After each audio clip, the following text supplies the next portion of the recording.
Hey everyone, ENFJs are certainly a very cool type. The name's Bond. James Bond. Yes, Pierce Brosnan is an ENFJ. And no, even if you are an ENFJ, you may never reach his level of awesome.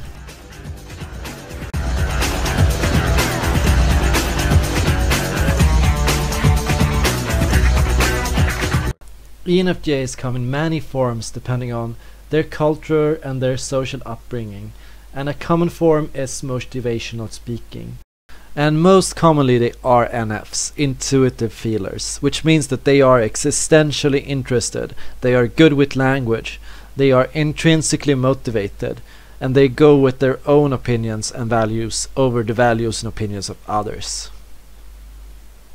Some key differences between ENFJs and INFJs include that ENFJs are more socially adjusted. Here we see George Clooney and Julia Roberts, two ENFJs co-starring in Ocean's 11, a movie full of social intrigue. ENFJs are overall more socially responsible, they are more adaptable to feedback, they are more sensitive to shame and to others' opinions, they have better communication skills, they are more open and more socially playful than INFJs. They have less social rules and they tend to have an open etiquette, so they are very aware of your opinions and your values, and they tend to adapt accordingly. This is because they are extroverted sensing feelers, secondly. And here's a fascinating thing. While ENTPs tend to be more socially adaptable when it comes to complex issues and existential opinions, ENFJs tend to be more adaptable when it comes to simple social issues like social etiquette and social actions. They tend to be more adaptable doers. It's thanks to extroverted sensing and feeling that they can create so many personas, so many social identities and roles, depending on what is appropriate and who you are talking to. So which persona is the real ENFJ? The thing is, all of them reflect different aspects of themselves, different needs, all a part of who they are, and you can't really say that some are more them than others. And so if you really want to understand an ENFJ, look to their intentions rather than their actions.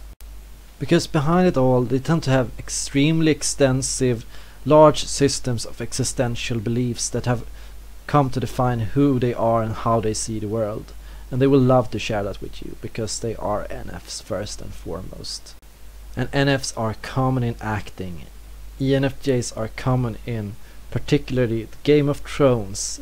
And here we see Tyrion Lannister, an ENFJ who's come to be loved by a lot of the audience of Game of Thrones right now. It's not difficult to feel sorry for this guy, playing the imp, universally hated inside the Game of Thrones universe. Especially you feel sorry for him when he is falsely accused of murdering King Joffrey.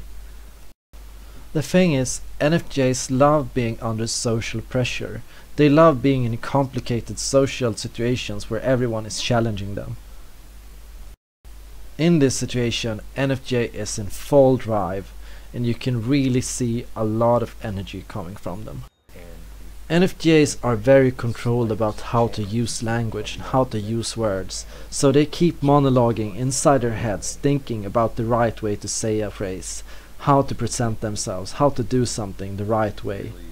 So if their existential goal is to be a good person, then they will do anything they can, any social resources, any words that can help them prove that they are good people.